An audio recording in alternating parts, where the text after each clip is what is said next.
I'll try not to. I could spend the next 6 hours just on this topic, but banging my shoe on the table. But why is it Kraft macaroni and cheese and not, Jack Black macaroni and cheese, right? It's very provocative.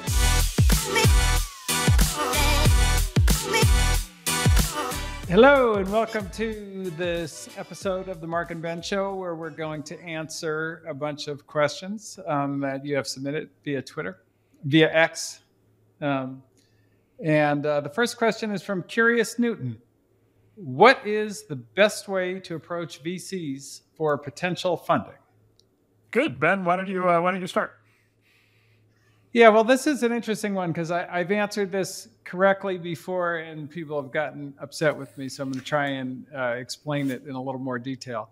So by far the best way. So if you're an entrepreneur, kind of getting the introduction to the VC is a little bit of a test of entrepreneurship, because a big part of being a successful entrepreneur is being able to kind of network your way to the right person.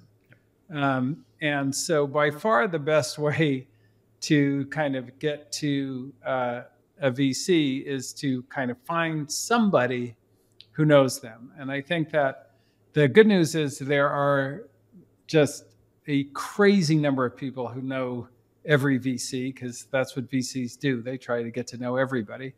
So it's pretty easy to find, to get to whatever 6 degrees of separation and chain your way in. The criticism is always, I wasn't in that circle. But, look, I didn't even know what a VC was really, when I first started raising money. And I'm pretty sure Marc had no idea what a VC was. So that actually helps you if you can come from sort of outer space and network your way all the way to venture capital. That's more impressive than if you have a Stanford MBA or something like that. And so, you should just take that as a challenge. But that I think is by far the best way to get started. Cold email is probably the worst way, especially if you're guessing the email address. Yeah, and I agree with all that, and then I'd build on that to say, look, I often refer to this as like the initial test. Raising money from a VC is the initial test for a founder, and then obviously meeting a VC is the initial test for being able to raise money. And I describe those as the initial test because basically it's like those are the easiest parts of the entrepreneurial journey. Right? Yeah, it turns out the rest is much harder. Exactly. So, it seems like it's daunting when you haven't done it before, but it really is the easiest part. And the reason it's the easiest part is because VCs are literally in business to meet with startups and to give them money. Everybody else you're ever going to deal with is not actually in that business. Everybody else is busy, right? All the customers and all the potential employees you want to recruit and partners you want to have and everything else from here on out, they're not actually just in the business of paying attention to startups. They have other things happening in their lives. And so what you're doing when you learn how to network your way to a VC and when you learn how to raise money is you're basically learning a set of reusable skills that you will then use basically thousands and thousands of times over the course of the next 20 years to actually build a company.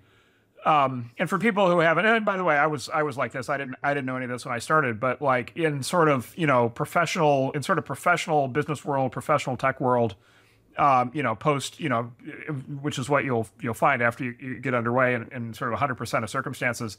The way people meet people is through connections. The way that people meet people is by finding a warm introduction, somebody who knows somebody who can vouch for them. That is how the business world operates, and it always has. It's how the adult world operates, and it kind of always has been. It turns out, and so as Ben said, if you come from a sort of social background where that's a normal thing, then you'll already understand that. If you come from outer space, like I did, you'll learn it the hard way. But it's a very important thing to learn because once you come to grips with that, you'll realize, okay, this is actually how it works. And so therefore, what I need to do is I just need to get really good at that. And then once you get comfortable with that, and then you apply yourself and you get good at that, then all of a sudden you have this new superpower where you can reach lots of people. And that's sort of the sort of compounding ability to build a network and be able to reach lots of people is sort of a real key for success in basically in any business. Yeah, and in life, by the way, to get anything done, it's a great skill to have. Yeah. All right, the next one from, and I'll not get this pronunciation right, Guilherme. I always feel like somebody's gonna prank us one time, and I'm gonna say something really hilarious on the name, but Guilherme. It says, reflecting on the evolution of venture capital, could you share which of your foundational investment dogmas have withstood the test of time and which have transformed. Throw out one that's definitely, which we got from John Doerr, which is really done well over time, which is the question is how high is up? And I'll just kind of leave it at that. So a lot of times, people get very wrapped around the axle on everything from entry price to, all these questions. But the big question is really like, okay, if it works, then how big is it going to work? It's also hard to tell sometimes. Yeah, so let's debate that for a second, because we talk about this a lot inside the firm. So I wrote this blog post years ago, probably 15 years ago now, called "The Only Thing That Matters," or was that one or a different one? But it was the blog post where I talked about this sort of triangle, the sort of classic venture triangle of people, product, and market. Yep. Right. And so this is sort of the endless triangle that you kind of deal with in startups and in VC, which is basically, it's at the end of the day, it's always basically who's the team, what's the product, and then what's the market. And so when I wrote that post years ago, I sort of based it on a different legendary VC, Don Valentine. Yeah. Right. And he always said the market. Yeah. He always said market. Right. So what a lot of Don's peers and colleagues at that time said is it's either team, it's the founders, or they said it's basically the killer product. And Don was always like, no, it's the market. And Ben, it goes to exactly what you just said. It's like, because what Don observed basically is you can have a great team with a great product, and then they enter a small market, and then it never gets big. It turns out how high is up is just not very high. And so the whole thing is kind of a waste of time. And then from a venture standpoint, you just don't make any money because the outcomes are small. From a startup standpoint, you end up disappointed because you didn't build a very big business. And so he always pointed to market size, and then he took an even more aggressive approach on that, consistent with Sequoia's kind of method. Which was basically like, if the market's big enough, like basically if the market is really big, then once the company kind of has product market fit, the team is somewhat fungible, right? You can kind of pull out the team, Cisco, you can fire the founders, you can put in a professional CEO. And then the job of the professional CEO is to run and capture the market. And his big thing always was look at the market first, go into the big markets, and then sort of everything else will take care of itself. Let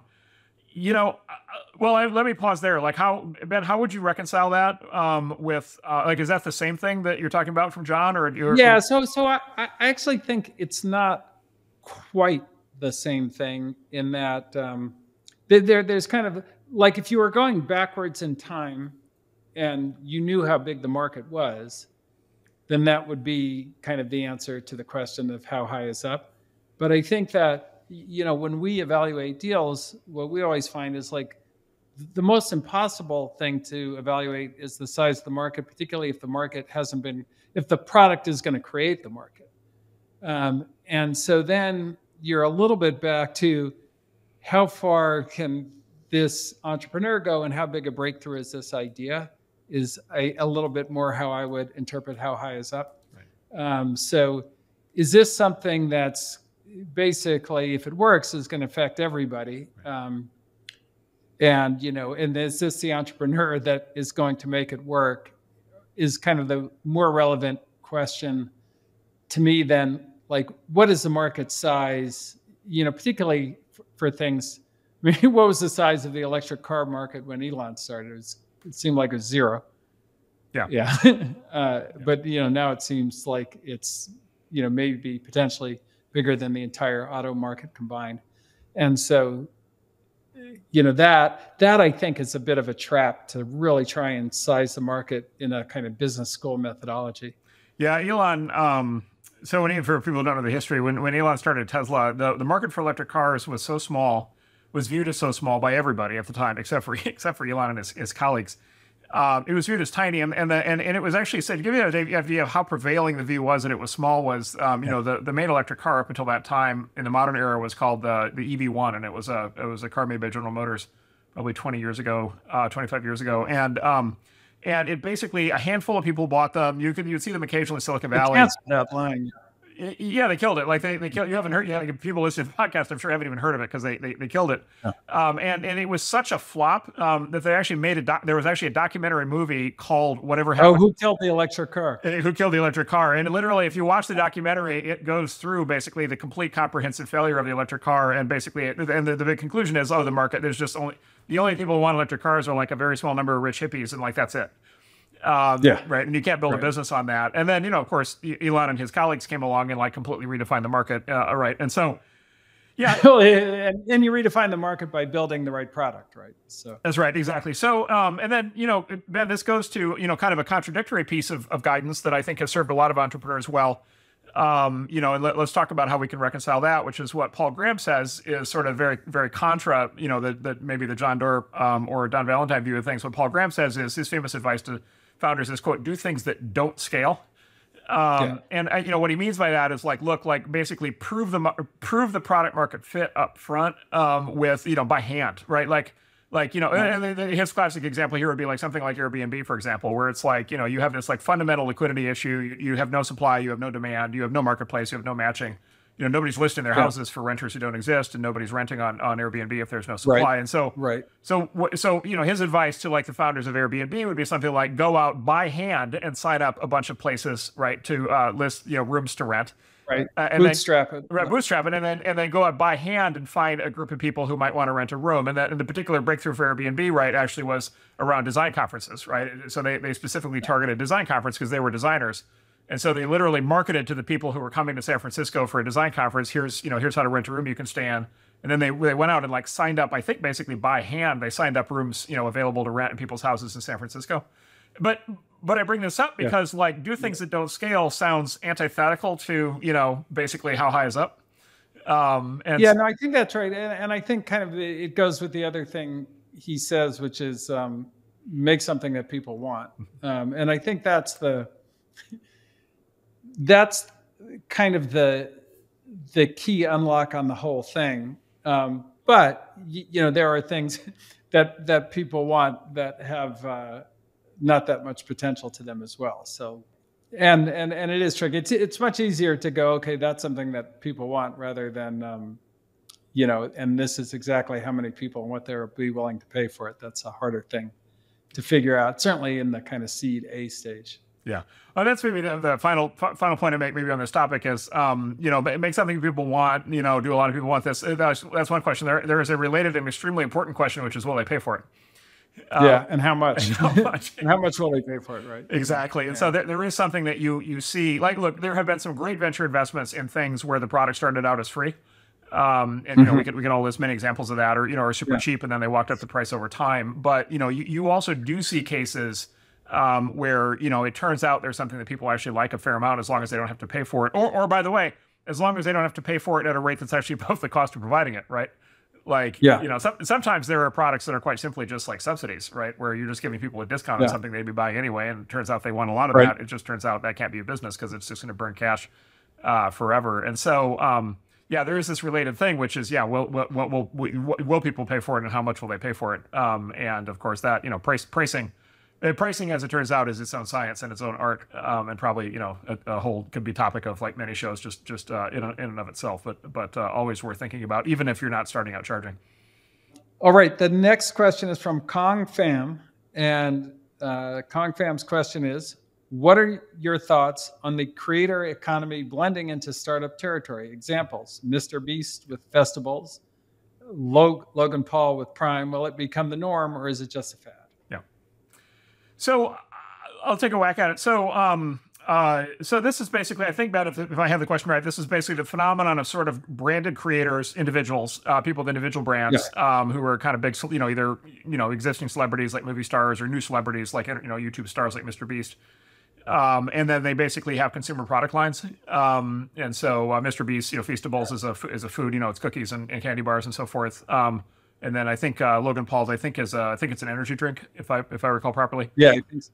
Yeah. Yeah, and so there's a bunch of these. And then look, Hollywood is kind of very focused on this right now. And so there's, famously Ryan Reynolds has, I think his aviation gin. George Clooney has a tequila label. These. That's done very well at Casamigos. Casamigos, exactly. Yeah. So so there's a big thing, a big kind of thing on this. So, there's two ways of looking at this. I think one is, these. Well, by the way, another one we should give huge credit for is Kim Kardashian with Skims. That's right, which is like a huge, apparently like a very, everything I'm at least hearing is a very big business now. And so there's kind of two ways of looking at this. The historical way of looking at this, I think, would be sort of these are gimmicks. which is it's like it's like okay, fans of somebody are going to buy the thing they recommend, kind of for a while. But at the end of the day, mainly, these things are not, most consumer markets are not this. When you go to the grocery store, most of the products on the shelf are not this kind of thing. But if you go to the clothing store, most of the products are not this. Mostly it's, most consumer products are provided by these, giant branded product conglomerates like Procter & Gamble or Unilever or Kraft Foods or, Ralph Lauren or, whatever, right? And so the sort of traditional view would be these are kind of gimmick sideshows to kind of the mainline consumer products businesses. I think there's a more aggressive argument you could be made, which is kind of where I am, which is I think maybe these sort of influencer, creator branded, kind of individually branded things, I think this might be the future of consumer products generally. And the theory on that would be that, why are there product brands? Like, why is it Kraft macaroni and cheese and not either, and by the way, not either generic macaroni and cheese, right, or not, whatever, Jack Black macaroni and cheese, right? Yeah, right. Or whatever. I just watched Tropic Thunder again, so he's on my mind. That's a great movie, by the way. I was trying to think of somebody who might endorse mac and cheese. I think it would be banned today, though. Could they make that movie today? It is inconceivable. The movie holds up incredibly well, and it is absolutely inconceivable that it be made today. But anyway, so Jack Black is a genius in it, so it's on my mind. So why do these sort of why do these non-personalized, non-human, right? Like, Kraft or whatever, Tide or, take your pick of any of these things, Johnny Walker, Scotch, whatever, why do these sort of non-person, celebrity, non-creator, non-influencer brands exist? And the reason I think is because of the media of the era in which those brands were created. Right. And the centralized media leads to brands as opposed to people. And so, right, exactly. And so this is like, in the Mad Men era, right, from like, basically the sort of mass media era, call it from the 1930s to like the 1980s or something, with radio and television, basically the thing that you could do to build a brand was you could run TV, you could hire Don Draper and you could run TV commercials. And you just want a TV commercial was like a 30-second mini drama, mini comedy, and you had a chance to get one point across, and you weren't trying for the most part to market a person, you were trying to market a product.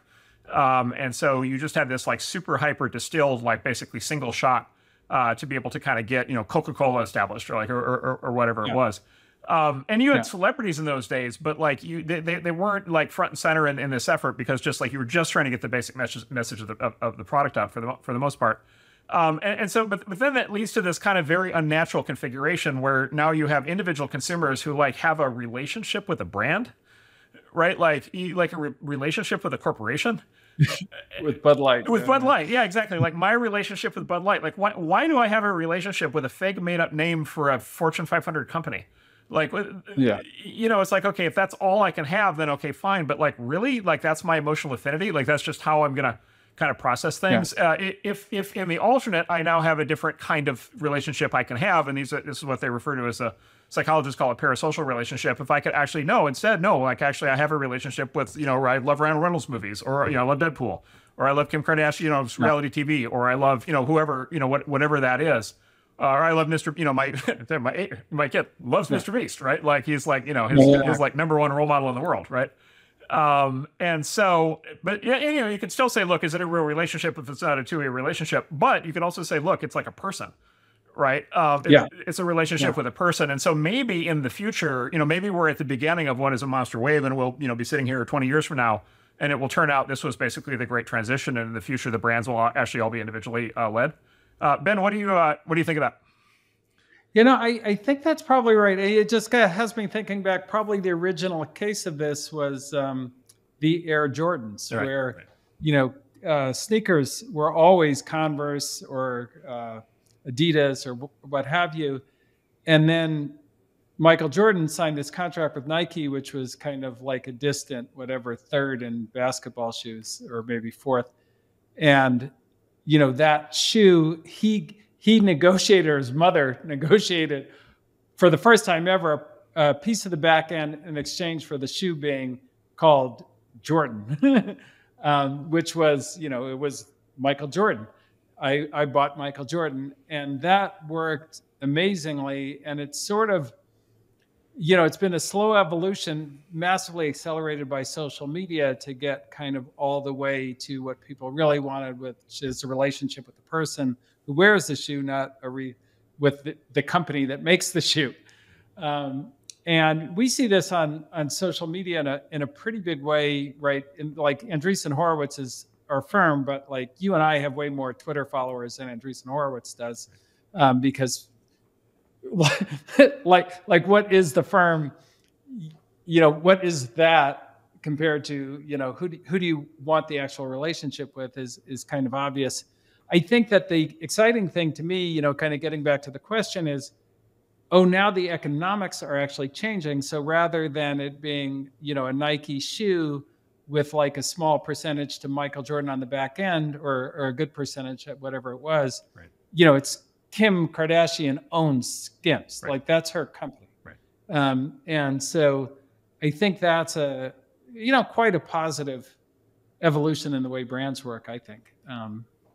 Just because it should, the value should go to the person that, this is kind of true in all the kind of creative world. You'd really like more of the value to go to the creative and less to manufacturing and distribution. Right. And historically, all the money's gone to manufacturing and distribution and very little or a tiny amount to the creative. And that, you all kinds of stories about that, but like this seems like a clearly better world, at least in my view. Yeah, I think so. Yeah. All right. That was a very good question. Next question is from Gabriel. What happens when the cost of AI goes to zero? Will startups benefit more than corporations? This is a very good question. One that we ask ourselves often. Yeah, so maybe we could start just by saying, look, there's like a huge debate in the industry and in our firm, and other people may have figured this out, but like we still debate it. Does basically there's one version of the world in which you have a small number of what we sometimes call God models, which are these like super big, GPT, just visualize GPT-8 or something like that. Where it's like this super model in the sky running on this super, millions of processors, with billions or hundreds of billions or trillions of dollars of capex and training, investment kind of behind it. There's like a monopoly or oligopoly of these companies, and but everybody uses the God models just because they give better answers on everything. That's like, it's sort of the equivalent of the world of search that we've been in for the last, basically 20 years, sort of an oligopoly thing where the search companies extract a lot of the economics in the startup ecosystem through the advertising. That's one scenario. There's another scenario where basically it's sort of what they sometimes call a race to the bottom, which is no, actually what happens is intelligence commoditizes. And it just turns out that there are going to be a set of techniques that you use to, create large language models, and there's going to be a set of techniques you use to gather and training data, or there's going to be a set of techniques, that you maybe use to synthesize training data, right? And so maybe you have like the old AI train the new AI, and then in that scenario, it's like basically a race to zero.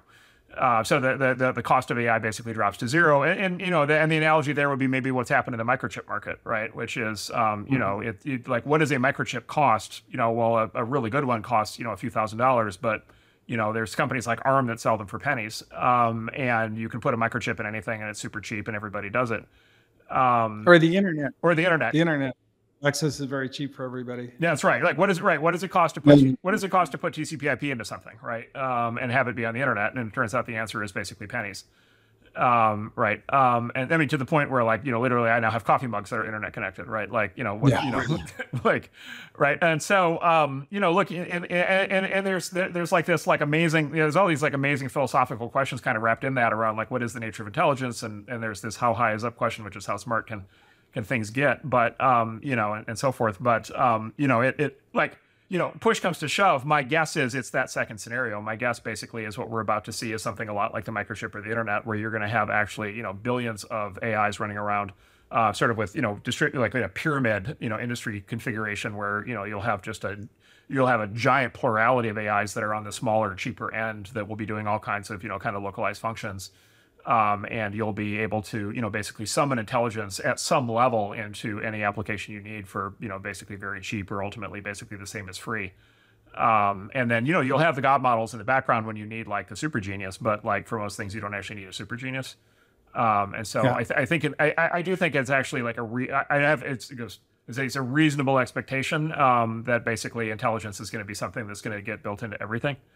And then Ben, why don't you speculate from there on then what that means for like the economics of Yeah, startups? it's interesting. I think it's partly a technological question in that, right?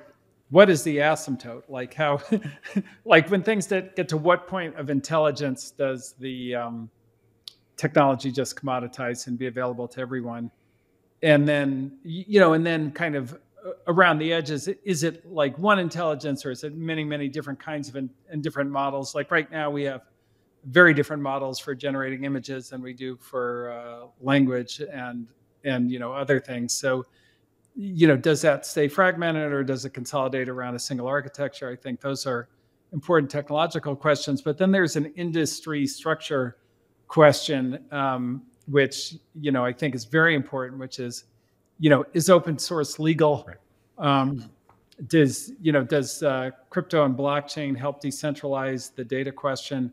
Are there kind of forces, what I would call forces for good, forces for humanity, that can counteract the forces for giant corporations being like our literal tech overlords, as they are on, some of the current internet services. And I think that, that's probably the most important policy question, that people are getting caught up in this other question of, safety and alignment. But the more important question, I think, is probably open source and decentralization. Yeah. So a cynic would say, that the number one reason why a big company would be lobbying aggressively to try to get basically government regulatory protection is if internally they are convinced that it's going to be a race to the bottom. Yep. Yep. Cynically, they would. Cynically, a cynic would say that, right? Because if you knew you had it, right, if you knew you were headed to a Google, sort of a search industry outcome thing where you were going to have like a natural monopoly or oligopoly, you wouldn't need the government protection. But if you knew over time that it was going to commoditize and everything was going to go to zero, then you'd be racing to try to get a regulatory barrier constructed right now to prevent. Right, you'd run to the government to preserve your monopoly, right? Yeah, that's right. Yep. Okay, so this one I think is more appropriate for you, which is how will generative AI change public education?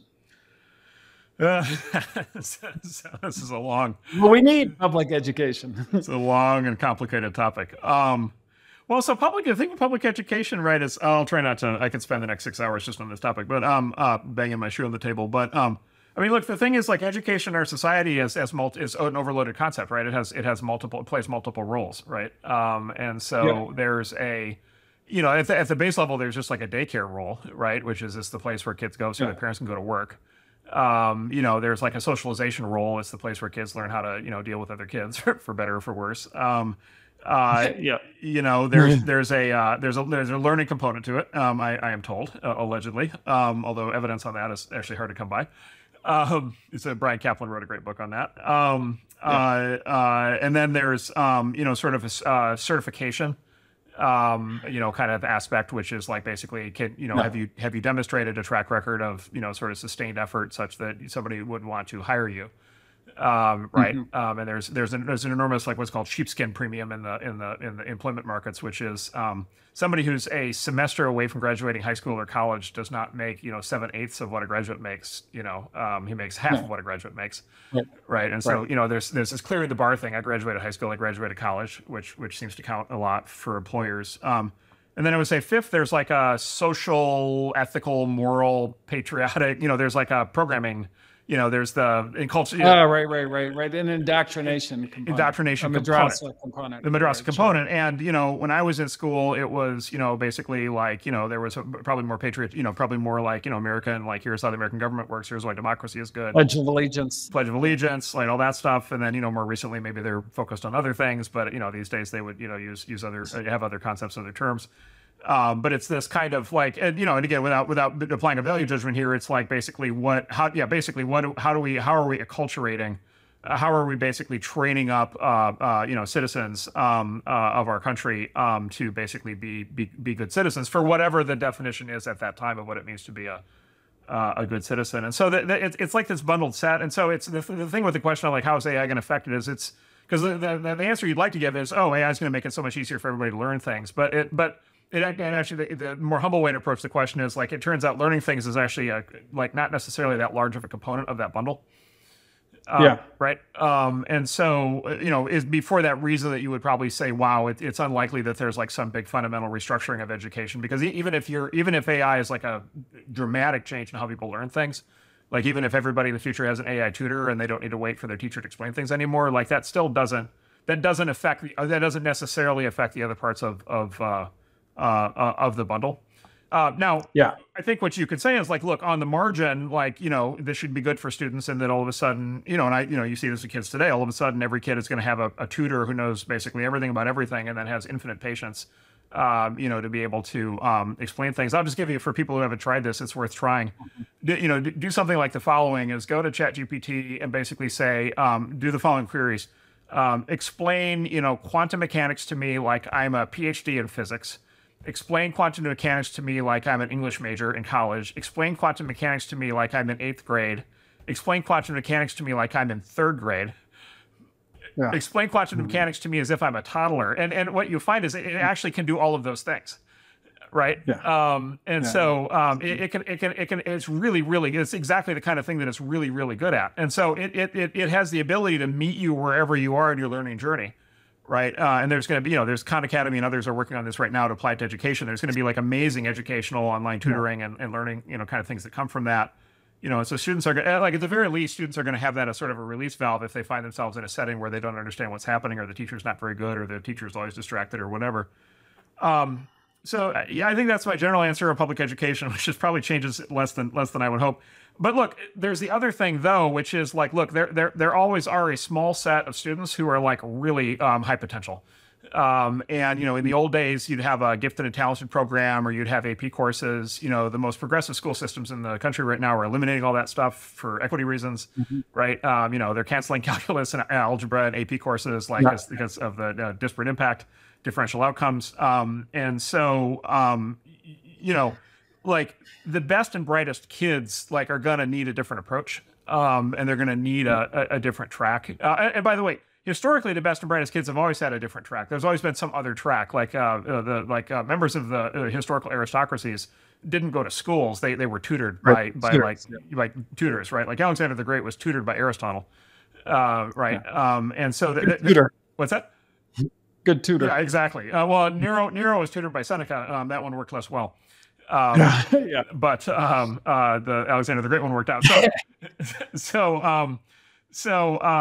Look, there are going to be some kids, who are like super high potential, who are in the middle of nowhere and don't have access to like a fancy prep school or whatever, who are going to be able to basically learn, college level material starting when they're, 10 or 12 or whatever, and be able to like just kind of race way ahead and teach themselves. That's never going to be the vast majority of kids, I don't think. But like for the like super high potential kids, like it may be that the outcomes, that their own personal education outcomes are like much, much better on the other side of this. Yeah, very interesting. And do you think that AI could lead to the either unbundling or restructuring of the education bundle, or that's less likely? It could. The problem is like, just take public education in the US, like, public K through 12, like it's not run primarily for the students, right? Like specifically there, it's the teachers. It's modern. I don't think it's controversial to say modern K through 12 systems run primarily for the teachers, and specifically for the teacher unions, which are tremendously politically powerful.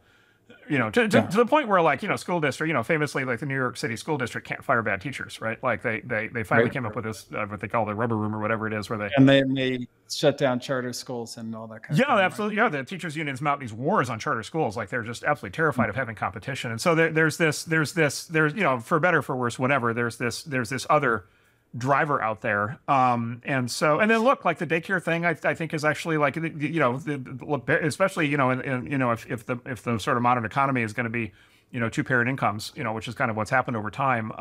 Those are like, those are real world problems that are not, that are not directly addressed by technology. So that's why I'm probably on the bearish side of like some sort of fundamental change there. But okay. So Promethean Cave asks, how soon before AI advancement allows all people to access their greatest untapped creativity?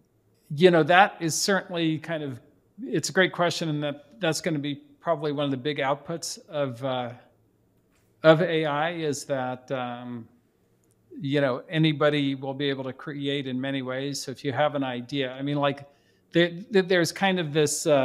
David Bowie had this very interesting quote. I watched a doc on him recently, and he said, "I'm not very into virtuosity," meaning like. I don't ever want to be like the greatest guitar player in the world. That's not at all interesting to me. I'm interested in creativity. And so AI kind of, I think, gives you in all kinds of creative dimensions the ability to tap a virtuoso to kind of express your idea. And that could be in music or writing or anything really. And so I do think that is coming, and probably in the relatively short term, I would think in the next several years, where anybody with a very interesting creative ideas will be able to basically produce a fantastic movie or a song or a kind of piece of art. And that's going to be, that'll be a great transformation. Yeah, you see, there's a bunch of memes now, just with like DALL-E and Midjourney for image generation. The ability to use like basically art, 2D art, as like expressive humor. So the meme in the last week that's taken off is it turns out you can ask the AI image generators to basically do sort of like basically be more dramatic or more humorous in a certain direction. And so there have been a lot of examples of this, but one was just like there's a guy sitting at his laptop and a computer, and the thing is like have each image have him get like more and more excited about the potential for like civilian nuclear power. Right, and then basically there's this whole sequence of images, or you could have, for that matter, you could have like somebody, like you could have a bodybuilder, and every have him get 10% bigger and stronger each time until he's finally like the Incredible Hulk, or like whatever. There's a ton of people have had a ton of funny ideas around this, and you can actually generate they actually generate the art, which just like looks absolutely spectacular and is like very entertaining, for people with actually no visual skills. So that's just this week's example, but yeah, look, like what you're describing is already happening with visual art. It's already happening with 2D image generation. The 3D stuff is coming really fast now. And then, it started obviously text. There's a lot of people now able to generate poetry with ChatGPT, who were certainly not able to before. Right. Much better tool than a thesaurus. Exactly. Yeah. So it's I don't know. You never know. Like there's a very big there's a very big underlying question to all this, right? Which is when I find myself talking to people like in the entertainment industry about, which is because there are people in the entertainment industry, like creators, professional creators of like art or movies or books or whatever, are very quick to say, well, of course, AI can never be creative like a person is. And on the one hand, I'm like, yeah, of course, that's the case, because like there are certain particular creative super geniuses who clearly are doing something that like I can't do, right? I mean, just take whoever your favorite musician is, David Bowie. Like, there's no way that you or I are ever going to be able to do what he was able to do. And so there's clearly something really special about the best creative geniuses in a field, and I would not be so presumptuous as to say technology can just quote unquote do that. Look, on the other hand, it's like, okay, what exactly is human creativity, right? And like, how are humans creative, and how much of creativity is based on actually learning a lot about all the people who came before you, and then figuring out to kind of mix and match, and create mashups and synthesize new versions of the things that came before you, and how much of that can the machine do, and then it's like, okay, maybe you can't be as good a musician as David Bowie, but like most musicians in history have never been as good as David Bowie. Maybe it's like 99% of the field is something that AI can do. And so there's all these like really interesting kind of philosophical questions around the nature of creativity, which I think we're going to, AI is going to be a very good reason to think about those. Yeah. We're going to find out. That's for sure. That's the exciting part. Yes. Okay. Ferveret, I think that's how you pronounce it, asks, are data centers and other infrastructure in a position today to accommodate the growth of AI applications? I can start with that. So I think that there's two really kind of important things lacking in most modern data centers today. One is power, interestingly. So the concentration of power needed to kind of run like to basically fulfill the demand of AI in any given data center is just insufficient by a fair amount. And so there's a lot of work going into, everything from, portable nuclear power generation to like whole different power architectures and so forth. So that's a big thing. And I've heard that from all the kind of large data center providers. Power is probably the first thing they're going to run out of. The other one that's come up, and it's more in the kind of chip conversation. So if you look at GPUs, NVIDIA is clearly the leader, but like one of their biggest advantages is they have NVIDIA also owns a networking architecture called InfiniBand, and InfiniBand turns out to be like really, really important in AI, and in terms of having the kind of GPUs being able to communicate at an appropriate with an appropriate latency and speed and so forth, and that is not available, with chips from providers like AMD doesn't have InfiniBand and so forth. So the people who are able to kind of best exploit the other chip architectures that are competitive with the NVIDIA chip architecture are ones who have amazing data center networking technology. And so that's companies like, a Google or a Meta or so forth. But so that's lacking in like your run-of-the-mill data center for sure. And so those are probably the two big things that at least we talk about internally quite a bit is networking and power. Yeah, Ben, what's your sense of like are the data centers and corresponding components, chips and network interconnects and so forth, are they under, like, do we have half of what the industry would be using right now if it could, or a tenth, or like what's the mismatch right now? I think it's hard to know, right? Because so the first bottleneck is just, can I get the GPUs? And so I think we don't know yet. But I think that is, so basically whatever everybody says is, okay, once we get the GPUs, then the next issue, if you're not using NVIDIA, is going to be networking. And the next issue, if you are using anything, is going to be power. So that's a little bit how I think of it. So I don't think there's a great estimate on, what we could be doing if those things were fixed, because we're stuck on, like, we just don't have the GPUs right now. And then there's an implication of this, I think, which I think is actually a fairly bullish implication to it. The implication is basically the AI tools and their capability that you experience today as a user is a fraction of what is actually possible technologically today. In other words, like the bottleneck today for your experience using a lot of these systems is not the algorithms or the data. The bottleneck is quite literally the hardware and the power underneath it. And so, and that would be a bullish observation of the state of AI as a field, because basically says as more chips and data centers and power are brought online, all of a sudden these systems are just going to get much better. Like, right, without any algorithmic changes. I think that's certainly true. Yeah. Like there's basically there are functional improvements in the bag, even without additional technology breakthroughs. And then look, we see this every day in startup world. There's a lot of startups that just like quite literally can't launch. Like they can't like actually build their thing yet because they can't get these physical components. But the nature of the chip industry and the nature of things like power data centers is it's mostly money.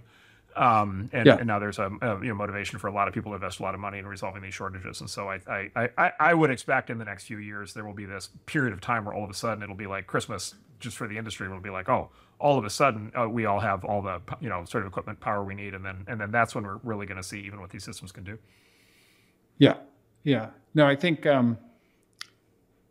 I think that's definitely correct. And then it's hard to even imagine, when you get all the kind of GPUs, power, networking on the one side, and then you also have the algorithmic breakthroughs on the other side. It's going to be that's right. It's a super exciting time. Yep. One of the most exciting times in technology. This is I'm going to go right to this one. Zach asks, could AI replace governments in the future?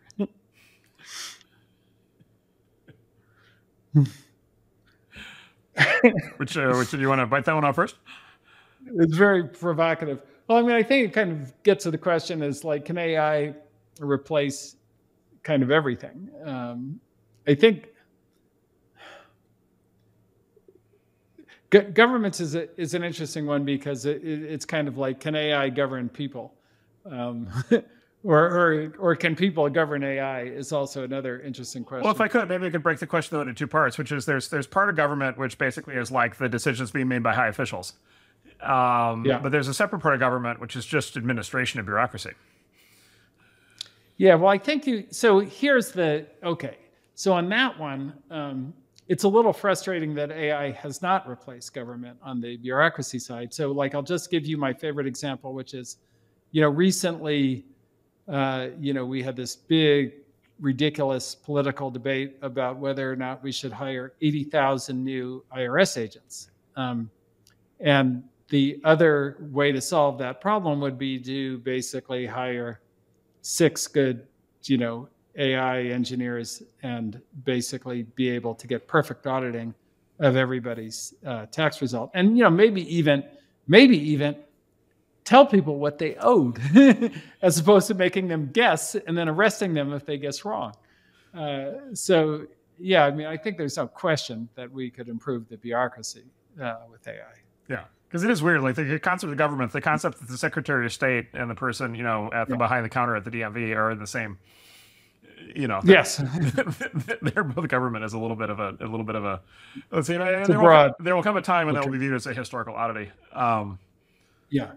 Yeah, and then look, like I would just make a more general observation, which is just like, look, if you can look at like measures of what you just might call administrative bloat, right? Which is basically, well, I'll pick on universities, right? So the high end universities, places like Stanford, Yale, and so forth, they now have more administrators than they have students, right? Yeah. And so I don't know if Stanford, I forget the exact numbers, it's something like 12,000 students and like 13,000 administrators. Right, and if you chart the growth rate of students and administrators, the student body has grown somewhat, and the administrator growth rate has just been off the charts. Like they never had this many in the past. Like this is unprecedented. And the same thing is true of like many. And yet they've added zero capacity for students. Exactly right. And so the running joke is, of course, Stanford can now afford to. Stanford, if the staffing model could switch and just have a personal concierge for each student. Yeah, right. That'd be the other way to organize the university. But and that's just I pick on them as a local example, but like that's true of many bureaucracies. Like so, for example, that's the story of a lot of the increase in the cost of healthcare over the last 20 years. A lot of it is just the same thing has happened in hospitals. Right. It's not doctors and nurses, it's administrators. It's administrators, exactly. And so, and you could look at that a couple different ways. You could look at that as just saying, look, I don't know, the world, the economy gets more mature and you just want things to run better and you're going to have a lot more paperwork and it's just going to be the way it is. And then the other way you can look at it is, well, no, the administrators are a class. You can apply like Marxist analysis. You can say that the administrators are a class in and of themselves. They have a class interest. The class interest is in the propagation of administrative jobs. Right. And so, they're like coat hangers in the closet. They reproduce in the middle of the night. And you're just they're like left unchecked. You're basically going to have the entire economy, the entire world someday. Everybody's just going to have administrative jobs. Or what are pejoratively sometimes called email jobs. Look, like email jobs are great for the people who have them. It's always less clear that they're great for the customers, right? Because of just this enormous cost bloat that kind of comes with it. And so, look, I know for sure, like a lot of, for-profit corporations are already looking at this, increasingly aggressively, which is like, okay, how much of this administrative bloat, how much, like even if I could use AI to just reverse administrative bloat back to 10 years ago, right, there would be the opportunity for like pretty big change in both staffing models and then you could literally, you could drop the cost of a lot of products and services. If you could take it back 20 or 30 or 40 years, even better. And if you could rethink the whole thing from scratch, and maybe you just don't even need all these people doing all these, administrative jobs because you have AI doing it, then all of a sudden, you can imagine a future in which a lot of products or services, the costs, become, a tenth of what they are today, because you're just taking out all this overhead. And so that's that for sure, I think is one of the journeys that we're all going to be on is to try to figure that out, because that is the kind of work. Like, can AI do a better job than the Secretary of State at like planning geopolitics? I don't know. There are people I'm sure who would say yes. I'm not gonna. Who knows? To your point, can AI run the IRS better? Yeah, almost certainly. And so why not at least give it a try? And maybe getting rid of the bureaucratic state or replacing it or improving it would be the key to dealing with our other like colossal problem, which is the deficit issue. Which we're going to have to address at some point, or not, or it'll address us. We'll see. Yes. Okay. Ross Elliott asks, what are your thoughts on AI being used to create new songs by mimicking deceased artists, such as Kurt Cobain or Amy Winehouse? Yeah. So you're the guy on this one. Yeah. So, that's a very interesting question. So I think on the one hand, there's the copyright issue. Where does where does the money go? Does it go to the estate and so forth? And like who controls the copyright and how that works?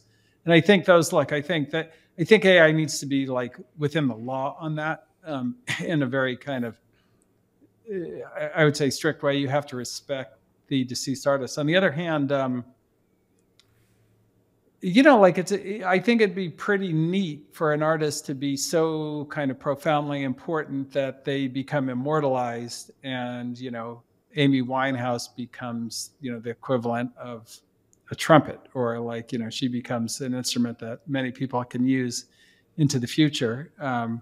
That would be like an amazing tribute to her, and then also like pretty exciting for creatives everywhere. So I kind of hope that we find a way to do that in a way that's, respectful and gives credit where credit is due. I think it'd be very bad if, people just stole her voice and use it for things. So let me ask you the downside version of the question, the dystopian view, and this is sort of this idea that my friend the Lindy Man has, Paul Scalise, which is this idea of stuck culture. And so like in the observation basically is like in the movie industry, it's like there are basically no new movie stars, past a certain point. Like, right. That we just sit on the old ones. Yeah. Yeah. Well, like Tom Cruise, Tom Cruise is always a great example in this, right? Because like in the last, 2 years, he's had this amazing, these two amazing, huge movies, one in which he's a fighter pilot and the other in which he's like a secret agent. And like, look, he's great in both of them, but like he's 60, right? Like, and like, like in the old days, right? You would have had 20-year-olds and 30-year-olds in those roles, and now you've got a 60-year-old, and like he's going to keep making these movies as long as people go to them. And so, it's like rock and roll. It's like rock and roll, even with just like the Rolling Stones still, you can go see Mick Jagger at age 80, right?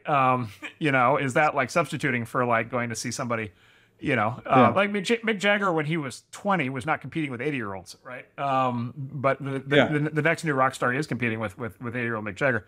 So anyway, so the dystopian kind of question would version of the question would just be like, look, if you can literally like, you see this today with like the Michael Jackson, hologram concert and the ABBA, kind of recreation concert and so forth.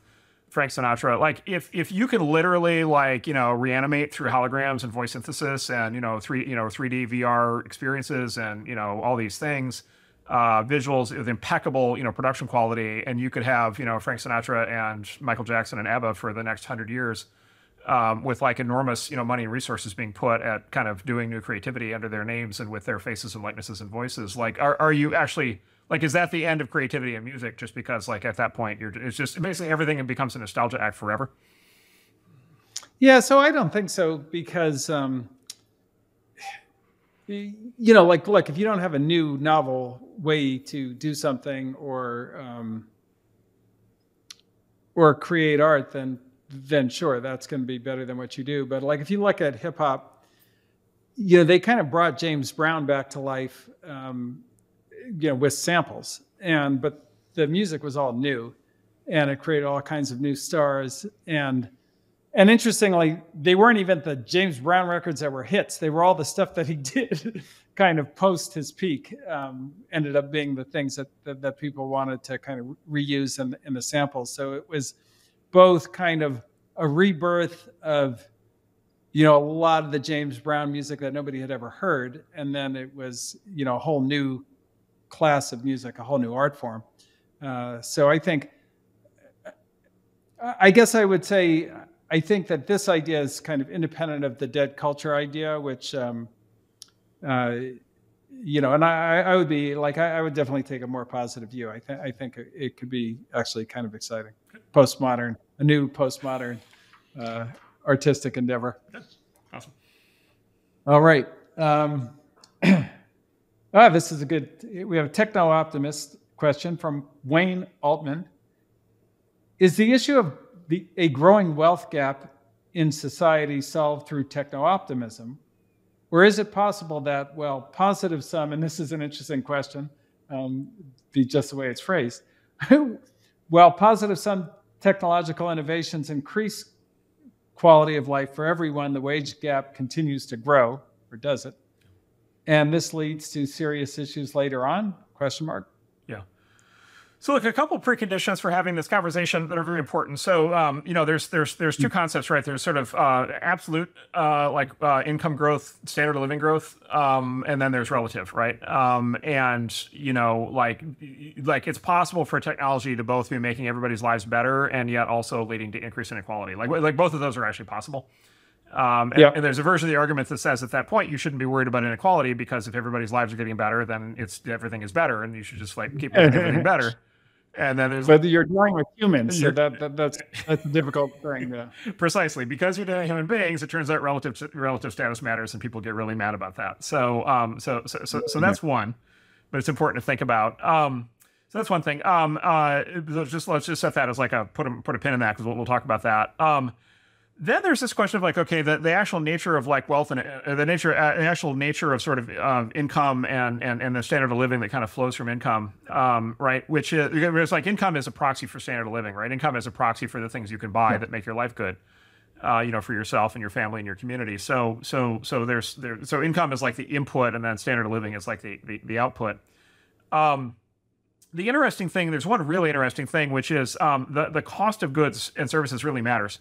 Right, because if I have to spend $100 to buy something, but then there's something that is as good or better that costs $10 a year from now, that's the equivalent to getting a $90 raise, right? Because the thing that I had to spend $100 on now, I only have to spend $10 on now. That frees up $90 of spending power, and it's equivalent of a $90 raise. And so basically what I'm saying is there's two ways to actually raise income and therefore raise standard of living. One is to pay people more money.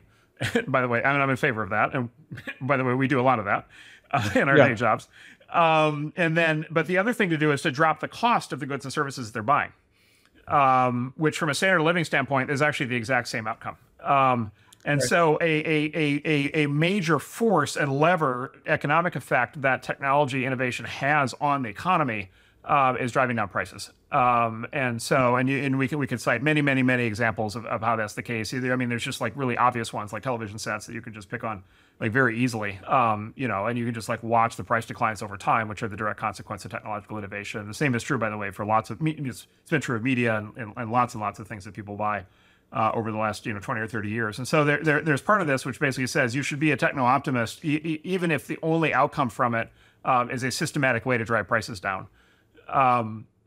And so, that's one side of it and very important to think about. And then there's the other side of it, which is the question of how wages are set in the economy. And the sort of the folk, kind of standard default way that people think about that is wages are set in this kind of battle between the employee and the employer. And there's this fixed amount of money, right? And either the workers get it or the capitalists get it, right? Or either labor gets it or management gets it. And this is kind of the point of view of every union, right? It's just it's fighting over this kind of zero sum pie. And economists look at this with things like what they call the labor to capital ratio, where they the percentage of income that for a business that goes to labor versus capital and so forth. But that's not actually. That's how. So this is how wages get set in a union negotiation. This is not how wages get set in the economy broadly. The way wages get set in the economy broadly is as a function of what's called the marginal productivity of the worker. It's a function of the economic value that the worker brings to an employer. And the reason why wages rise is not because employers are generous and they want to pay people more money. The reason wages rise is because if you are an employer and you are underpaying a worker relative to the amount of economic value they're bringing to the business, they will quit and they will go to an employer that will pay them fairly. Right, because there's an arbitrage. The other employer will hire them and pay them more because it's still worth hiring them because there was a $100 bill on the ground, which is like a worker who is being underpaid relative to his contribution. And so the way wages get set is as a function of marginal productivity, and then the big driver for how productive workers are is the technology that they use.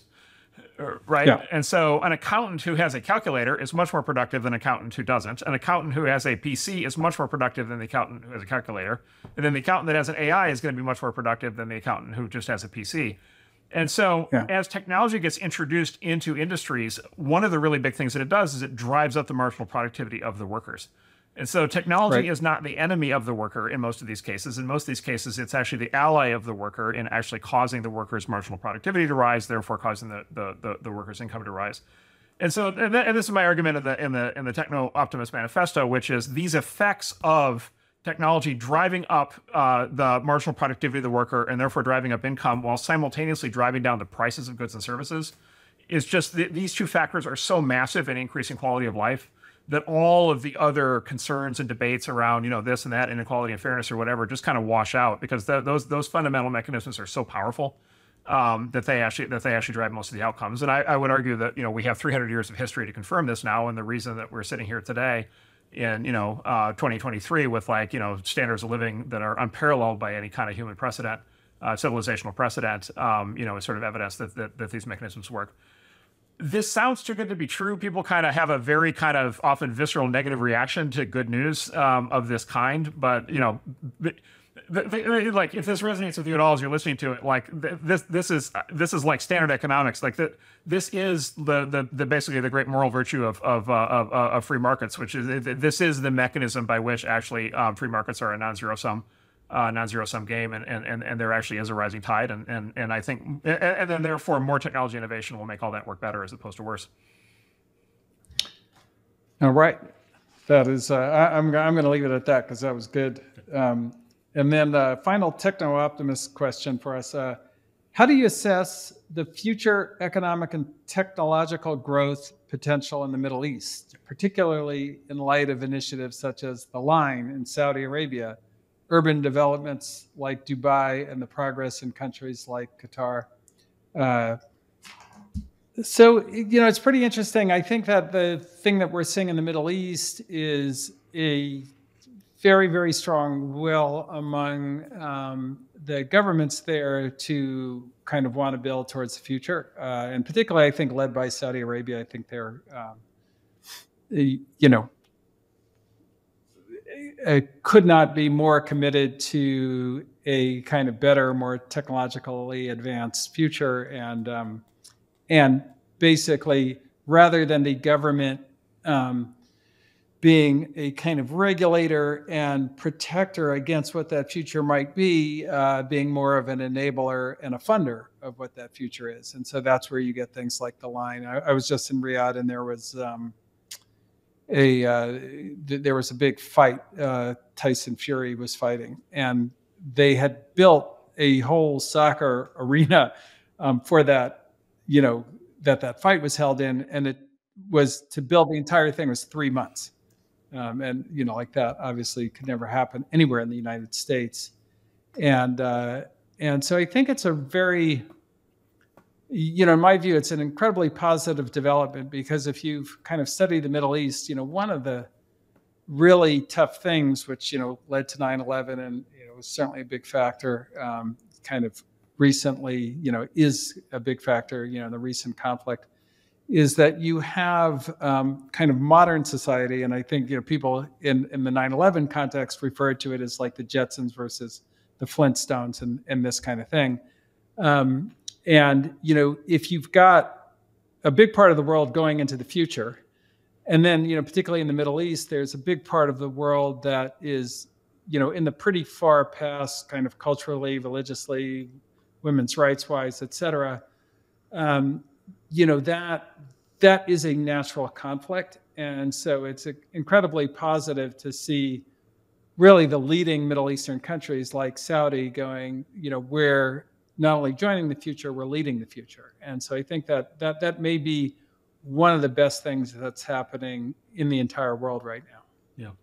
And then, look, I think you can kind of see this. You can kind of take a historical lens on this too, which is basically like, look, we've been, we in the West and around the world have been trying to kind of make kind of modern, kind of democratic, kind of industrial capitalism work for the last, kind of few hundred years. And one of the sort of patterns that I think is very clear and has been the case in a lot of places around the world, and especially in the last like 30 years, is, basically like there's a lot of latent talent out there. There are a lot of people who like are actually quite smart and have like ideas and have the potential to build businesses and the potential to, play a bigger role in their communities and in industries, than they've had a chance to in the past.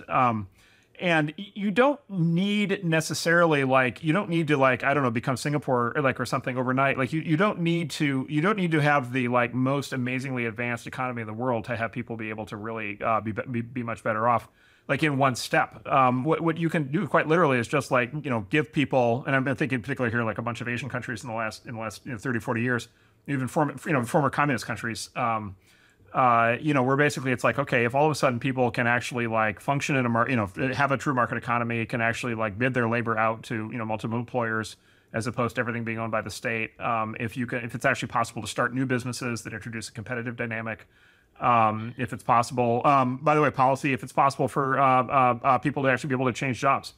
There's even a discrepancy in the U.S. between the states in which you can actually restrict employees on non-compete agreements and the ones where you can't.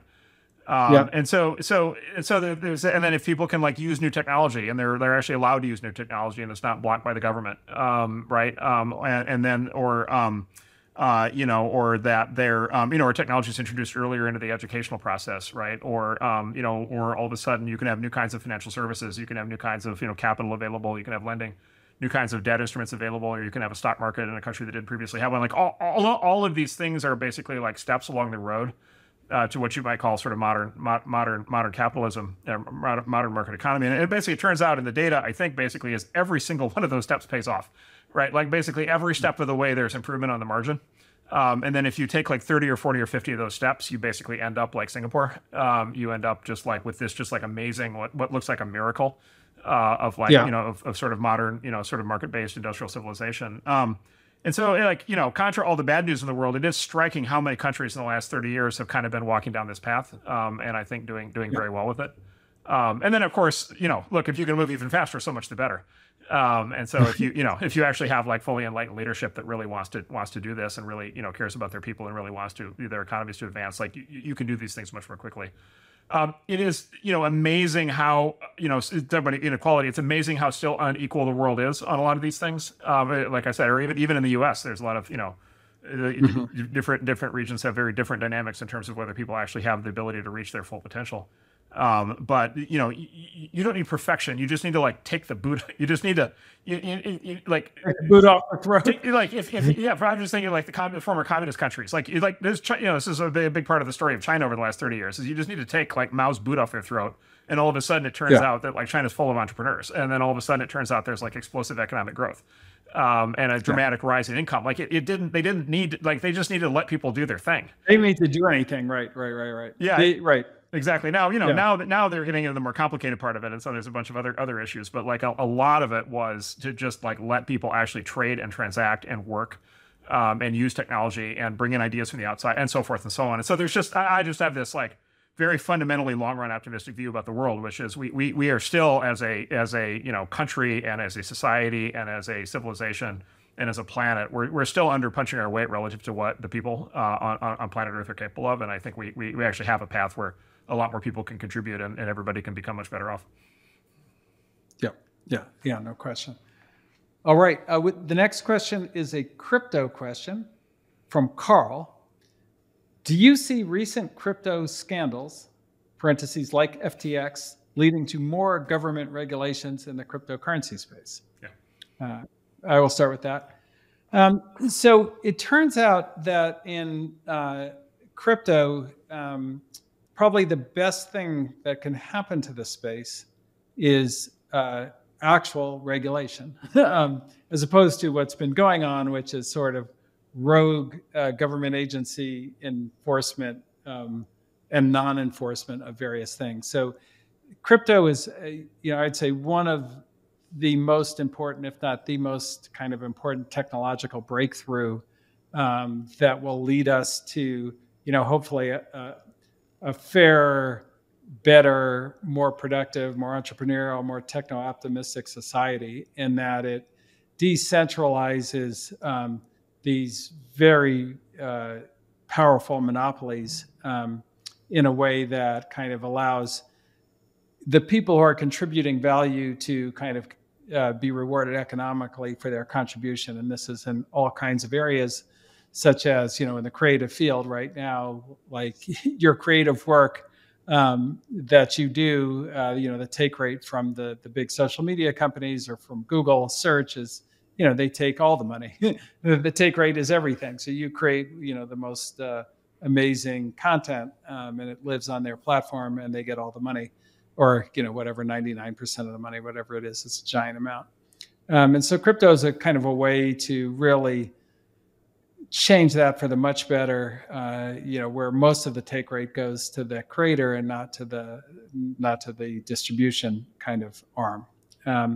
So very, very important. Now, the problem with crypto, or a challenge with crypto, is that because of the nature of it, you can use it to build these amazing services that provide true rewards to all of the people who are customers and who are stakeholders and who are everybody who participates in the network gets rewarded. But you can also use it to basically just create a casino, and a place to gamble, which is what Sam Bankman-Fried did. He created a giant casino, and and then on top of that committed fraud. And the way he was able to do it and get away with it is that the regulation of this brand new technology, which needs, specific regulation to outlaw this casino behavior, that he had in creating this, this coin, this FTX coin, that he valued at dramatically higher than it really should have been valued, and all these kind of behaviors that he did. There's a very easy regulatory answer to that that we don't have. And so I think that we need high quality regulation of the space.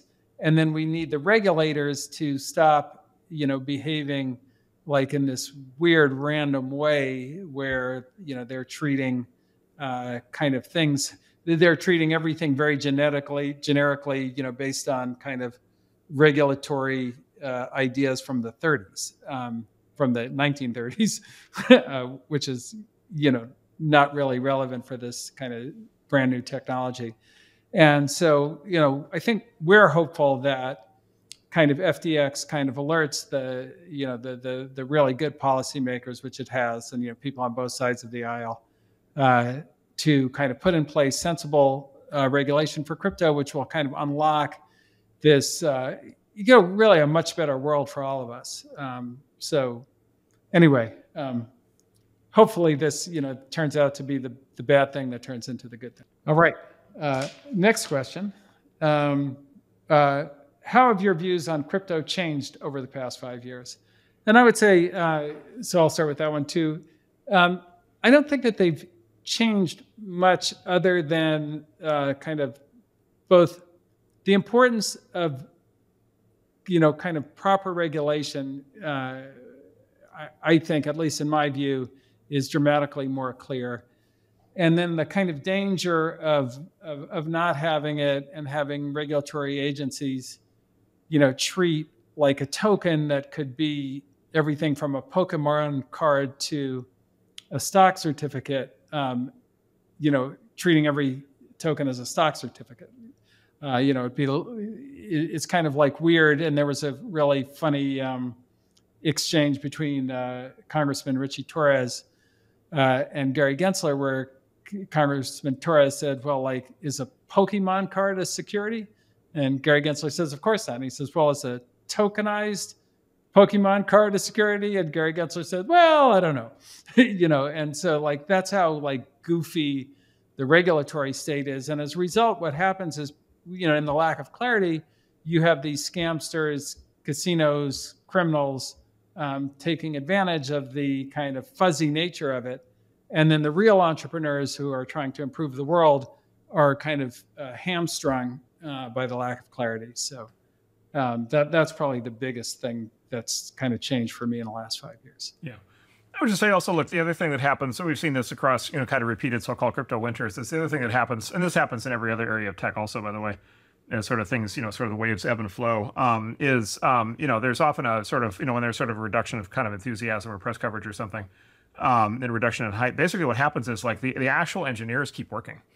And the actual entrepreneurs keep building their businesses. And so the way that we at least always think about these things is, basically when in doubt, go look at the substance.